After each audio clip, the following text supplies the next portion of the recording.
a palestra que vai falar sobre tendências de saúde agora, a palestra para falar sobre o impacto de inovação no futuro da saúde. Eu convido aqui para o palco o nosso líder de Customer Engagement, Mike Stilgraves. Mike, the floor is yours.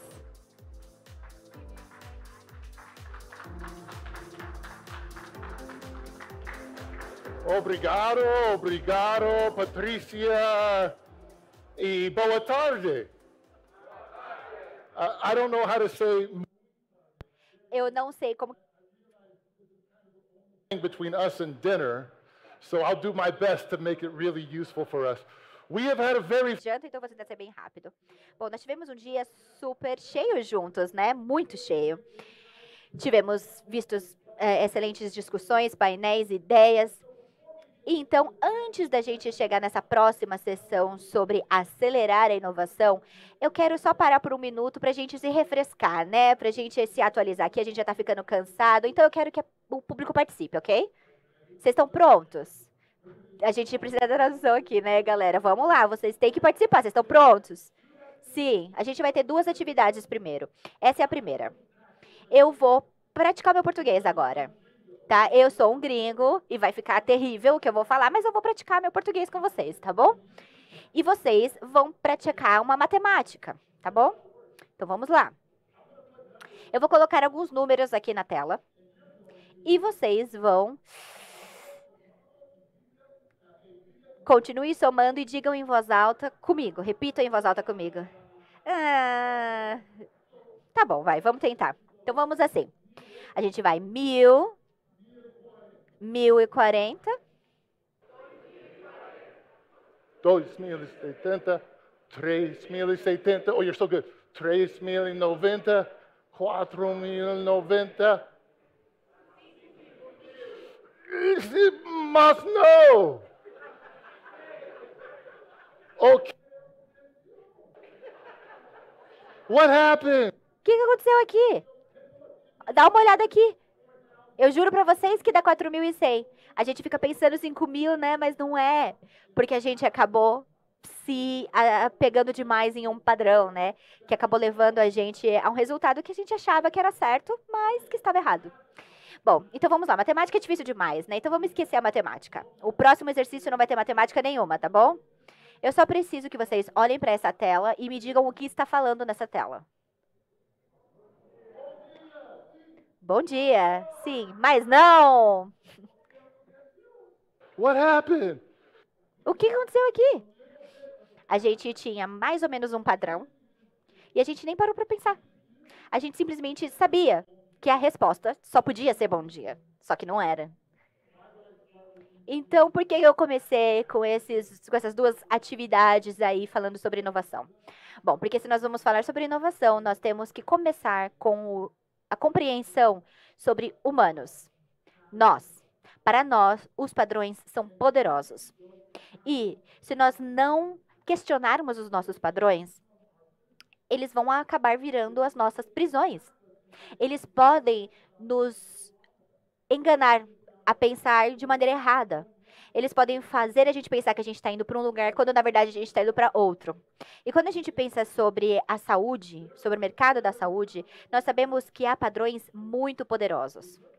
Já escutamos alguns deles durante todo esse dia. Por exemplo, na saúde, geralmente somos caracterizados por essas decisões hierárquicas. Pessoas muito importantes que ganham muito bem, que fazem as decisões, que tomam as decisões sobre os papéis e funções que estão abaixo deles. E aí, quando isso chega lá na base da pirâmide, a gente chega ao outro ponto, que nós também falamos hoje. Nós chegamos ao ponto onde temos que descobrir como pagar por aquilo que queremos fazer.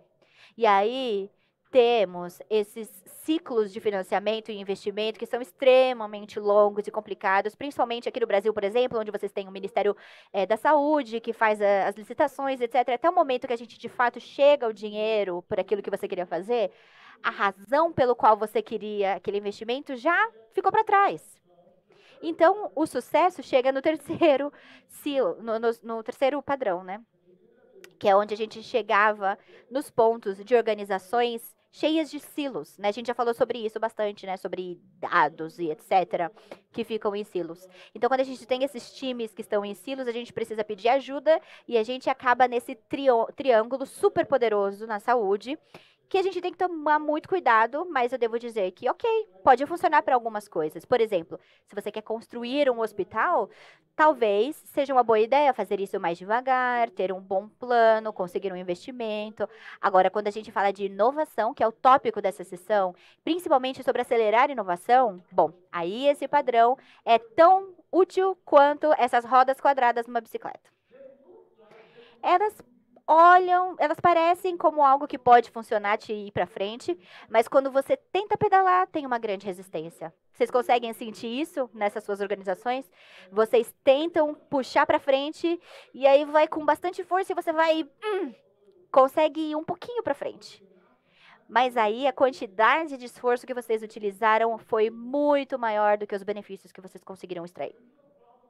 Isso é um problema globalmente na saúde. Há alguns números que nos ajudam a ver isso aqui um pouco melhor. Então, por exemplo, esses são os últimos 10 anos de gastos com inovação digital no mundo, tá? Em saúde. Podem ver que essa linha tá praticamente triplicando de tanto que ela cresceu nos últimos 10 anos. Está quase aí 150 bilhões por ano. Mas aí, esse gasto em inovação não significa inovação, certo? Então, eu fiquei me perguntando, será que os nossos pacientes estão tão felizes, já que a gente está gastando tudo isso com inovação? Então, eu vou passar outra linha aqui para vocês nesse gráfico. Essa é uma linha que vai falar sobre a satisfação do consumidor ou do paciente, tá? Eu decidi aí a satisfação global dos pacientes no mesmo período de tempo. Vocês acham que está em linha? Vocês acham que é um pouquinho menos? E se eu falasse para vocês que não somente ela não está melhor, como pode-se dizer que ela está até pior? Muito esforço. E resultados que são aquém. Bom, então, esse é o cenário que nós temos na indústria de saúde, onde queremos inovar, tentamos bastante, mas encontramos muita resistência. Então, vamos agora focar especificamente na América do Sul, no contexto global. Bom, então eu peguei alguns dados da OECD, que olhou globalmente e verificou quão prontos estavam os países para a sua transformação digital e a performance dos seus países. Então, vocês conseguem ver alguns dados aqui nesse gráfico. Como vocês podem ver, a gente tem uma liderança de Colômbia, depois Argentina, Peru, e Argentina e Chile. E vocês podem ver que o Brasil e o Peru, que estão acima da média, mais ou menos ali no meio. E vamos parar um pouquinho para reconhecer o fato de que, dando o tamanho da população do Brasil, isso é incrível, né? Que vocês estejam acima da média, isso é realmente impressionante. Mas, de novo, eu pensei, eu acho que, será que essa prontidão para essa transformação digital significa também que a satisfação dos clientes é acima da média? E aí eu peguei esse gráfico e falei, ok, vamos perguntar isso. Como é a satisfação dos clientes ou pacientes nesses países? E aí eu achei duas coisas muito interessantes aqui. A primeira é que não existe de verdade uma correlação entre a prontidão dos países para essa transformação digital e a satisfação dos pacientes. Então, tem alguma coisa atravessando ali o meio. A segunda coisa que eu descobri, que eu não mostrei para vocês ainda, porque ela tem a ver com a Argentina, e apesar de eu ser um gringo, eu sei que eu estou no Brasil. E eu quero tomar muito cuidado aqui, porque eu sei que a Argentina e o Brasil, né, quando a gente fala de futebol, rola uma competiçãozinha ali, né? Vocês têm o Pelé e o Neymar, eles têm o Maradona e o Messi. Mas, gente, isso aqui não é futebol, tá? Aqui a gente está falando de saúde, então a gente pode torcer para todo mundo e todos podem ganhar. Então, nesse caso, no país da Argentina, de alguma forma, a satisfação deles está mais alta do que a de vocês. Obviamente, eles têm, sei lá, 1/4, 1/5 do tamanho de vocês em termos de população. Eu sei. Mas ainda assim, eles são um país bastante grande, com menos prontidão digital, mas maior satisfação dos pacientes. Então, eu analisei mais uma coisa para ver por que isso pode ser dessa maneira. Eu olhei com relação, de novo, àquele triângulo das operações em silo, a dificuldade de financiamento. O que eu descobri foi que a Argentina conseguiu remover um pouco melhor essas barreiras. De alguma maneira, seja através de parcerias entre o público e o privado, a gente falou um pouco sobre isso hoje, ou então formas de financiamento um pouco mais criativas, essa colaboração multidisciplinar, seja, eles conseguiram diminuir essas barreiras. Então, essas barreiras podem não ter sido tão altas quanto as que vocês têm aqui no Brasil, que é um país muito maior, mas ela conta a mesma história. Quando a gente fala de inovação, esses padrões não colaboram. E caso vocês queiram acelerar o processo de inovação, nós precisamos encontrar uma forma de eliminar esses padrões. Eu sempre uso a analogia do origami. Sabe quando a gente vê um barquinho? A saúde, enquanto indústria, é um papelzinho dobrado até um formato. E caso a gente queira inovar, nós não podemos colocar só o barquinho numa direção nova. E tem muita gente cheia de opinião para onde esse barquinho deve ir. Mas o que a gente precisa fazer é quebrar, eliminar esse padrão e transformá-lo em outra coisa, numa borboleta. Mas quebrar padrões é difícil, então vou precisar da ajuda de vocês. Mais participação do público. Eu vou contar até 3 em português, que eu acho que é. É isso? E aí, juntos, a gente vai dizer: quebra tudo. Quebra tudo. Quando eu falar 3, hein? Ah, muito bem. Então, a gente quebra esses padrões para que a gente abra espaço para nos tornarmos algo diferente. Quando a gente fala de inovação, como nós podemos substituir aquele padrão tradicional que funciona para outras coisas por algo que nos ajuda a evoluir mais rapidamente? E agora eu gostaria de oferecer um modelo para isso, uma ideia, e depois trazer exemplos específicos que eu espero que vocês possam utilizar e testar. Então, o modelo é bem simples. São 3 coisas que já foram mencionadas hoje, até mesmo no último painel e nos anteriores. As pessoas estavam aqui falando sobre liderança, inovação. Começa tudo com ter clareza sobre o seu propósito. Qual é o problema que estamos tentando resolver? Se apaixone pelo problema, não pela solução. Tudo isso foi dito hoje. E isso está alinhado com esse primeiro princípio. E um dos grandes padrões da área de saúde é que temos diversas pessoas muito importantes nos levando para direções diferentes. Então, uma coisa que podemos fazer é voltar para a organização e se perguntar: será que estamos juntos? Será que a gente sabe qual é o nosso guia, o nosso norte? Porque sem isso, você precisa descobrir o que é, porque a primeira coisa que a gente precisa para a inovação é uma clareza com relação ao propósito. O segundo ponto, que também foi mencionado hoje, é esse senso de equipes empoderadas, autônomas, que podem trabalhar para esse propósito, para encontrar a melhor forma de solucionar esse problema. E o terceiro componente é a agilidade, porque as equipes trabalhando pelo propósito têm que ter autonomia para mudar de direção conforme ganham mais informações e conforme o mundo ao seu redor é transformado. Na teoria, não parece muito difícil, mas agora vamos olhar alguns exemplos práticos de como isso funciona. Vamos começar com um exemplo de financiamento. No modelo antigo de saúde, ou talvez no modelo atual de saúde, no nosso padrão atual de saúde, geralmente nós financiamos projetos, eu acho, por favor, me corrijam se vocês discordaram, mas os projetos são financiados através de um planejamento de capital. Um processo que começa lá na ponta, com ciclos orçamentários de 5 anos, um trabalho do Ministério da Saúde, aí isso chega para o ciclo orçamentário do hospital. Eu sei que nos Estados Unidos, a gente faz um planejamento orçamentário de capital de 5 anos e orçamentário de 1 ano. E a gente tem que ficar brigando por dinheiro para os projetos que você quer financiar, e isso leva muito tempo. E, de novo, quando você tem acesso aos recursos para aquele projeto, talvez o mundo já tenha mudado completamente. E a gente está medindo o sucesso, sei lá, que a gente entregou o projeto pelo qual a gente pediu dinheiro, ou será, e não se a gente gerou valor ou não. Então, isso aqui não facilita a inovação e a gente precisa quebrar com esse padrão. Então, 1, 2, 3. De novo. Ah, ficou mais alto, desculpa, gente. Então, de que forma nós podemos mudar essa forma de pensar sobre o financiamento? Ao invés de financiar projetos, como podemos financiar prioridades? Ao invés de nos concentrarmos na entrega de projetos, como podemos nos concentrar em solucionar problemas? Essa é uma conversa que precisa acontecer nos níveis mais altos da organização. Eu participei já dessas conversas em diversas organizações dos Estados Unidos, com o diretor financeiro, com o CEO, com o conselho, com consultores que recebem muito dinheiro para explicar isso para as pessoas. E a história, no final das contas, o padrão que nós temos de financiamento da saúde não leva à inovação. Mas temos uma boa notícia, porque esse problema foi solucionado já em outras indústrias do mundo. Alguém falou alguma coisa num painel hoje, que às vezes a gente cria a solução certa, mas a gente a usa para um problema errado. Essa é a solução certa que foi criada para o mundo das startups, que podemos utilizar para os nossos problemas de inovação. E ela funciona assim.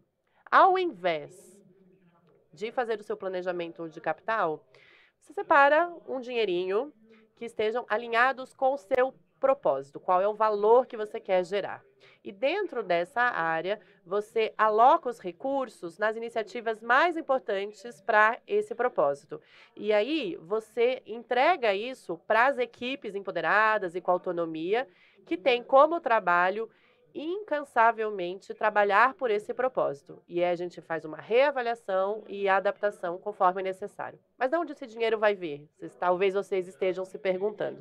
Nós temos opções. Talvez depois de um ciclo de planejamento você possa reservar alguns recursos, ou nós podemos aprender com as parcerias público-privadas. Essa é uma das formas de eliminarmos as burocracias e separar alguns desses recursos. Mas, de novo, quando a gente fala de inovação, esse padrão funciona muito melhor do que aquele padrão tradicional na área de saúde. Um outro exemplo agora que se concentra naquelas equipes multidisciplinares. Talvez vocês já tenham visto isso, mas a gente precisa conversar sobre esse projeto tradicional.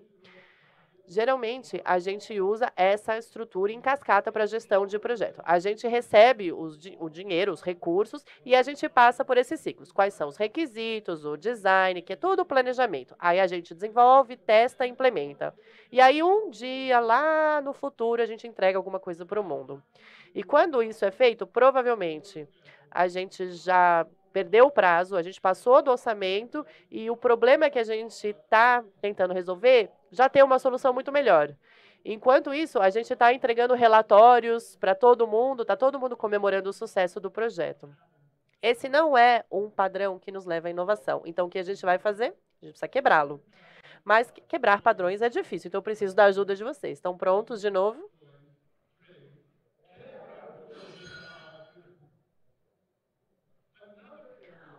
Uma outra área onde a solução já existe no mundo. É totalmente possível utilizar os princípios da metodologia ágil de gestão de projetos e aplicá-los para os seus esforços de inovação na sua organização. Você pode voltar e começar a fazer isso amanhã. Tudo que a gente precisa é coragem de se posicionar e de ser. Para essa área de trabalho, nós precisamos criar equipes multidisciplinares que tenham um propósito claro e o trabalho delas é gerar valor no período mais curto de tempo possível.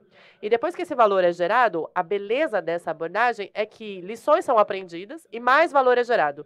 Eles aprendem mais e mais valor é gerado. E quando você trabalha dessa forma, nós conseguimos pequenas mudanças no tempo e o valor agregado fica maior mais rapidamente. E durante todo esse processo a gente vai recebendo o feedback e a gente consegue se adaptar às mudanças do mundo. Uma analogia simples. Alguém diz, eu quero que você construa algo que emocione as pessoas. Você fala, ótimo, vou construir um foguete. E isso vai levar muito dinheiro para ganhar o dinheiro e construir as especificações. E durante todo esse tempo, as pessoas vão estar ali paradas esperando. Ou você pode criar uma equipe multidisciplinar e falar, bom, como é um jeito fácil de transportar as pessoas? Aí você fala, um skate, mais rápido. Aí as pessoas caem, aí você fala, bom, então um patinete. Então, de novo, a equipe vai constantemente inovando. E ao fazer isso, você gera valor mais rapidamente e você vai se aproximando do seu propósito com o passar do tempo. E você vai aproveitando toda a evolução tecnológica no processo. Tem mais 2 exemplos para vocês. Esse aqui está falando de dinheiro de novo, mas ele não tem a ver com acesso ao dinheiro, e sim como a gente pensa na sua estrutura. Um padrão tradicional na saúde de compra, de inovação, geralmente é um modelo de compra baseado em CAPEX. A gente decide que vai conseguir o dinheiro, a gente compra um ativo que é depreciado, a gente gasta um monte de dinheiro para comprar, a gente tem que fazer a manutenção durante o caminho, talvez a gente tenha que fazer uma atualização, e a gente gasta muito dinheiro gerindo esse ativo. Esse não é um padrão que funciona para a inovação, e a gente precisa quebrá-lo. Mas quebrar padrões é difícil, então eu preciso da ajuda de vocês. O que nós podemos fazer como alternativa? A Philips está começando a experimentar mais com essa opção. São soluções com base em assinatura. Então, ao invés de comprar o ativo, você só paga pela função. Um exemplo super simples. Eu estava falando com meu amigo, que vai falar amanhã, falando sobre estratégia de cloud. E temos uma analogia simples entre o último slide e esse. E é como se fosse assim. Imagina que você precisa de uma carona para o aeroporto. Você precisa ir até o aeroporto. Você pode comprar um carro, abastecer o carro, colocar as malas no carro, dirigir o carro, pagar o estacionamento, encontrar um caminho até o portão e, eventualmente, você vai conseguir embarcar. Mas todo esse tempo, você está se concentrando no que precisava ser feito até chegar ao aeroporto. Ou, nesse outro modelo, você pode puxar seu telefone e pegar um Uber. E você ainda vai chegar até o aeroporto, mas no caminho, você pode sentar ali no banco de trás e fazer o que quiser. Você pode inovar da forma que você desejar. Então, esse conceito de ter um modelo onde a prestação de serviço é feita como um serviço e você tem possibilidade de inovar, é um padrão que pode levar a uma inovação mais rápida. Meu último exemplo, eu acho. É impossível falar sobre inovação na área de saúde sem falar sobre a comparação de um sistema on-premise ou um sistema na nuvem. Historicamente, na área de saúde, a gente tem arquiteturas de dados que são on-prem. Eu não preciso explicar para vocês a quantidade de esforço de manutenção para esse tipo de arquitetura. Isso funciona até para algumas coisas, mas quando a gente está pensando em inovação, há barreiras que essa arquitetura nos traz. E não é um padrão que funciona muito bem, por isso ele precisa ser quebrado. E aqui a gente chega a essa noção da nuvem. É uma coisa que a gente vai discutir bastante amanhã, mas eu quero discutir só o princípio da coisa. O que a nuvem nos oferece enquanto novo padrão de inovação. Mais flexibilidade de custo, opções de trabalhar como um serviço, mais oportunidades de colaboração com parceiros que têm as suas soluções na nuvem e, no final das contas, uma inovação mais rápida. Aqui são só alguns exemplos que realmente nos ajudam a acelerar o processo de inovação. E eu achei que esse era um bom momento de cumprimentar os nossos amigos da AWS. Porque não só eles são líderes no ambiente de nuvem e estão com parceiros da Philips na geração dessas soluções para o mercado, mas vamos falar de uma empresa que realmente quebrou todos os moldes e todos os padrões de uma empresa tradicional. A AWS é a empresa com maior foco no cliente. Ela trabalha de trás para frente. Primeiro, ela pensa na necessidade do cliente, depois desenvolve a solução. Ela tem equipe multidisciplinares em todas as áreas da empresa. E vamos pensar o que isso fez para a AWS em um único gráfico. Aqui são informações públicas que eu pesquisei. E o que nós vemos nesse gráfico aqui na linha inferior, a gente tem gastos de P&D nos últimos 10 anos. Então, os gastos aumentaram um pouco, P&D. A gente está aumentando, a gente vai gastar mais dinheiro com pesquisa. A segunda linha é o crescimento da cloud na AWS. Então, vocês podem ver que conforme a adoção da nuvem começa a crescer, o número de gasto em P&D cresce também. Mas a linha azul é a receita. A forma como eu vejo esse gráfico é, a AWS trabalhou um pouquinho mais e ficou muito mais criativa na solução dos seus problemas de inovação e, com isso, o efeito na receita foi exponencial. Imagine se essa linha azul fosse a representativa dos seus desfechos clínicos ou da satisfação dos seus pacientes, porque vocês se esforçaram um pouquinho mais e foram muito criativos na criação de novos padrões. Vocês podem fazer isso dentro das suas organizações, caso vocês levem essas ideias adiante e as testem.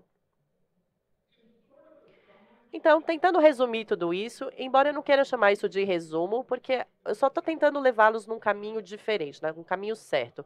É mais como se fosse um modelo, um guia, que diz: se para suas áreas de inovação vocês pensarem como nós podemos ter uma clareza com relação ao nosso propósito e ter alinhamento em toda a organização, incluindo talvez objetivos compartilhados, incentivos, mas só garantindo que está todo mundo no mesmo caminho. E se você conseguir ter equipes multidisciplinares e dar a essas equipes a possibilidade de trabalhar de forma ágil, com financiamentos mais criativos, com parcerias público-privadas ou com os princípios da metodologia ágil no seu trabalho diário, e se você conseguir ser ágil nas suas parcerias e na sua disposição de tentar novas tecnologias e novos modelos de pagamento, não há limites para o que vocês podem fazer. É uma questão de só desafiar o padrão e caminhar adiante. Eu tenho uma última coisinha antes da gente parar para o jantar, que é esse último slide super simples. Todas as nossas organizações estão por essa jornada no mesmo tempo. Elas têm que ser algo e se tornar algo. Nós precisamos ser o que precisamos ser hoje para fornecer a assistência necessária para os nossos pacientes e para dar o suporte para os nossos profissionais. Ao mesmo tempo, a gente tem que encontrar uma forma de nos tornarmos o que queremos nos tornar nesse mundo que muda constantemente. Eu costumava pensar nessas duas coisas como sendo diferentes, mas que aconteciam ao mesmo tempo. Mas, depois de alguns anos, com a barba um pouco mais branca, eu tenho uma perspectiva um pouco diferente agora. E, para mim, essas coisas são uma só. Ser é a mesma coisa que tornar-se. E como as nossas organizações são hoje, gostemos ou não, é o caminho que irá nos levar ao futuro, ou que irá determinar o que vamos nos tornar. Então, vocês têm que se perguntar, será que a gente vai chegar lá rápido o suficiente? E, caso contrário, quebrem esses padrões. E encontrem uma forma de substituir esses padrões por um outro que vai permitir evoluir. O que é interessante é que isso é verdadeiro para vocês e para mim também. Todos nós estamos nesse caminho de ser e nos tornar simultaneamente. E o que somos hoje vai determinar o que nós vamos nos tornar no futuro. Então, quando a gente pensa em inovação, a gente pode pensar sobre a nossa vida. Será que eu estou no caminho certo, pensando no que eu quero me tornar? E se não, quebra o padrão, quebra tudo. E use um padrão que vai permitir que você se torne a melhor versão de vocês. Isso vale para vocês e para suas organizações. Dito isso, muito obrigado. E eu vou convidar a Patrícia para encerrar o dia.